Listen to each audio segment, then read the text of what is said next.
I'm an addict. My name's Danny. Hi, everybody. I was just sitting back there thinking, like, I didn't even really want to share my knowledge of what I know. Basically, probably because I'm a little intimidated by Bo here, and I don't want to say anything that my knowledge that might not be true, but I'll tell you a little bit about what I know. Since we're in Pennsylvania, I'll share what I know about Pennsylvania. I am also an archives collector. I haven't lived the history. I've been around the fellowship coming up on 8 years, and I only got 4 years clean.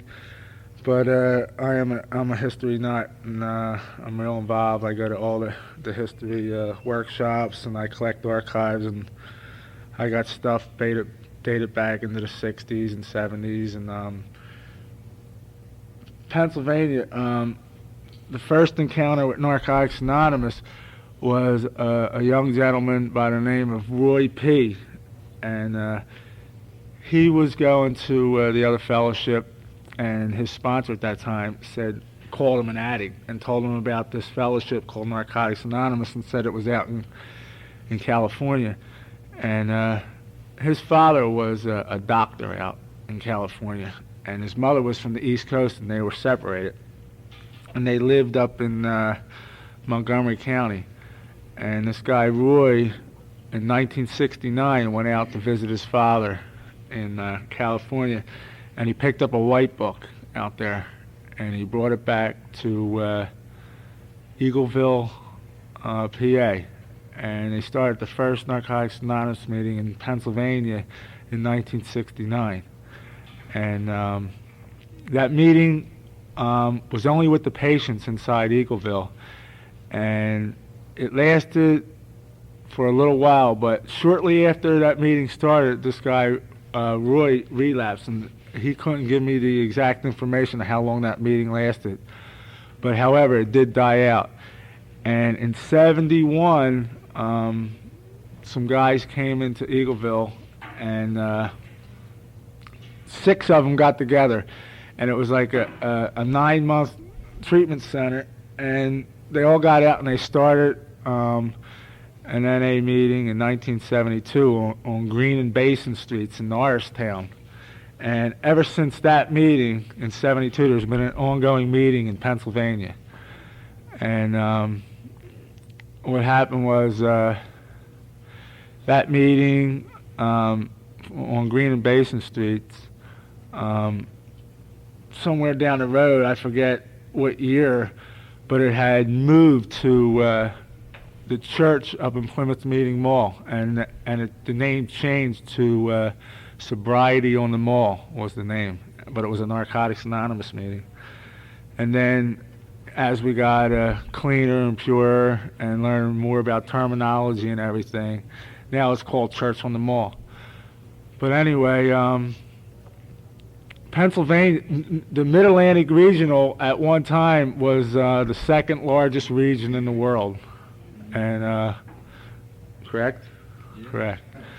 And so I know Bo knows a lot about the history, and I've spoke to Bo on the phone a couple times. I don't know if he remembers, but I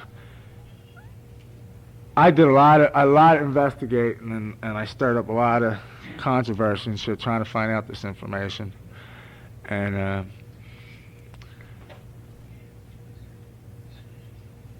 let's see, what else do I know about NA in Pennsylvania? I know that that Philadelphia broke up off of the Mid-Atlantic region in 1977. No, wait, 1982 it was. And there was a big controversy that they didn't want us to leave or anything. But I got original minutes that date back in the Philadelphia area, and it was called NA Intergroup, and we got that name from the other fellowship. And as we know today, that's quite different than than intergroup. We call it area services. But I got original minutes from 1973, 74, 75, and 76. And in there, you could see the progression of how the meetings were being formed and how they were formed in institutions and how they went about. And how I got involved in service, and I did a banner for one of the Philly conventions, and I was involved in the convention committee, and I got interested in doing it. And I went to one of the old screen printing places that made our T-shirts, and they had all the old screen printing things that went all the way back to Philly's third convention, and I had got them, and they were the originals, and I was the only one that had them. And that's what got me interested in collecting archives, because I knew I had something that no one else had. And then I knew that NA was old in Philadelphia, and I made a list of all the old heads, people with like 15 years and from 17 years down to 10 years. And I made this list, and I started getting people's numbers, and I started getting people's names, and I went and I called everybody, and I asked them if they had any old NA junk in their garages, in their basements, and I went through garages and basements, and I'm telling you, I spent months and months doing this shit. And it comes out that I got a nice little NA collection, and I do a display at the Greater Philadelphia Regional Convention. And this year I'll be doing a display, and that's March 23rd, 24th, and 25th. And we're doing an NA history there. And I put it all out on display, everything I got. I got the first original white book from that first meeting in '72. The one that Roy brought back, I never got a hold of that one, but I got the original one from '72 that was the only piece of literature in Philadelphia at one time. And I got information pamphlets that many of us never heard of, like We Made a Decision, Medication and Recovery, A Physician's Viewpoint on Narcotics Anonymous. I got old four-step guides, and then I got the gray book. I got the white book. I got all the editions of the basic text. I don't have low numbers on the collector's editions, but it's just nice to have one. And NA's come quite a long ways, and because it's people like Bo and myself, people who care about this fellowship, people who dedicate their time to it, people who get involved in service. And it all comes back to about one addict helping another. It's without parallel. Nothing can compare to it. And like the way I explain that is that you go to a psychologist or a psychiatrist, and you go there and you talk to him. This guy's got all kinds of degrees. His parents always made over $50,000 a year, sent him to college and everything. What does he know about eating out of a trash can or sleeping by a curb? You know what I mean? But you and I can relate to that, you know, and that's how I can help you, and that's how you can help me. And how we help each other is that I don't live that way no more, and you don't have to live that way anymore either, and vice versa. And by carrying that message, and the message is freedom, you know, from addiction, and the promise of freedom from addiction, and whatever comes along with that promise of freedom from addiction, and that's freedom from self, total self-centeredness, is a bonus. Whatever comes with that is a bonus, and a lot's come with me in this journey of recovery. I mean, I can remember back to a little over 3 years ago, I got out of jail and I had a trash bag full of clothes. And I had Narcotics Anonymous, Faith in God, and today she's my wife. She picked me up at the bus stop when I got out of jail. And I've come a long way, and it's all because of Narcotics Anonymous. You people told me to keep coming back, that it would get better beyond my wildest dreams, and I always thought that was for you people, not me. And And I just gritted my teeth at times, and I just kept coming back and coming back. Now I got a beautiful life. I'm getting ready to buy a house. I just got married 3 weeks ago. I just celebrated my 4-year anniversary. I got a business, a painting and sign business, and I know Bo's a sign painter. And I just opened up a roofing company, and just a lot of things that are happening in my life, and it's all due to Narcotics Anonymous. I mean, I was somebody that when I tripped the old lady and she fell and I stole her pocketbook, I kicked her while she was down, you know.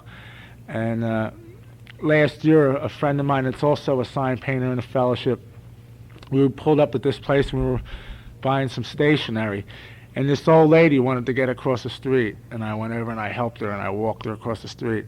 And he yelled out the truck, and he didn't know me from my addiction, but he yelled out the truck and he said, "That's a hell of a lot sight better than what you would have did before and what you're doing now." And that's because of NA. And like, my parents died while I was in my addiction. They never got to see me clean. But I got the ability today to pray to them, and I go to their graves, and I believe that they could see the better life that I am, and I know they would be proud of me. But I mean, I used to dream of a life that I got, and when I dreamed about it, I was sitting in the corners of shooting galleries, and all it was a dream. And I never thought that them dreams would ever be able to become possible with me, but they were still dreams. And I always wanted that nice house with a nice wife and kids and a nice little family and cars and my own business and be independent and be able to be responsible and motivated and do things productive with my life. And I just never thought that it was ever going to become true to me. And that's why I'm dedicated to Narcotics Anonymous, and I do whatever I can to serve, and I get involved in service, and I got a home group, and I help the newcomer in there, and I make meetings, and I do things like this. But we got to continue to carry that message, and I don't know what's going on with World Service. I mean, I understand that there's certain things going on with them, but I carry that message in the home group because I think the most spiritual thing in the world is helping a newcomer, because while you're helping that newcomer, you don't have a problem in the world. I'm not thinking, am I going to be able to pay my gas bill this month, or about my flat tire I just got on my car, or anything like that. When I'm face to face with that newcomer, my focus is like this, on how can I carry this message to this newcomer so he don't have to suffer like I did. And I believe that's why God spared me, and that's why I'm still alive. Because as many times as I OD'd and the shit that I've been through and all the places I've been, I should have been dead many times over. And I believe I'm here to carry a message of Narcotics Anonymous, and I try to do that to the best of my ability on every given day. I try to practice these principles in all my affairs. And I got a lot of history stuff, and I've been wanting to get together with Bo, and I know he moved from Georgia to Aliquippa, and it's only about 7.5 hours away from where I live, and one of these days I'm going to get out there, and I don't know. I do have some, I'm interested in getting a copy of that 1944 thing from you, because I have something, I think it was from 50, about Daniel Carlson, and I got it out of the Saturday Evening Post, and Greg told me about it. And it has a little picture of an NA thing on the table there. Mm-hmm. And when I read it, it talks about 4 years prior to that, which tells me that it goes back to 46. And I never seen any literature earlier than that or anything. And then when you were talking about the 71 book with a green cover, I never seen that. But I got all the NA trees. I got the little yellow NA tree, and I got the big NA tree, and I got all the NA directories.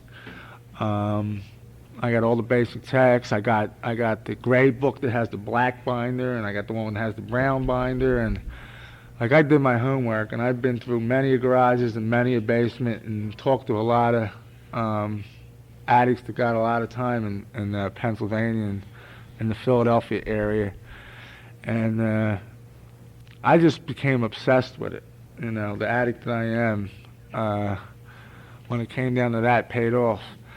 And I think that if to know some information, and you call the World Service up, I can't see why they wouldn't provide it. I mean, as long as you're willing to pay for your 15-cent copy, why can't you get it? Or whatever it is, you know what I mean? And if I had it my way, we'd get it for nothing. But as much, I mean, because most of them, I mean, there is not a basket that goes by me that I don't put $1 in. You know what I mean? Never. And I can remember when I first got out of jail, them baskets used to go by me, and I didn't have $1 to put in there, and it bothered the hell out of me. And now that I can afford it, there ain't a time that a basket goes by me without $1. And this should be common knowledge.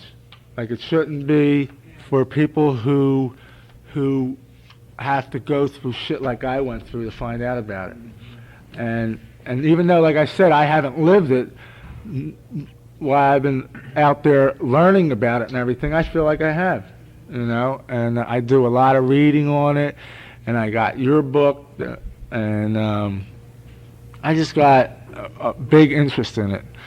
And it's just amazing that you know, in '72, when we really started blossoming, how many meetings? There's over what, 15,000 meetings now. So I guess it's time to sing a song.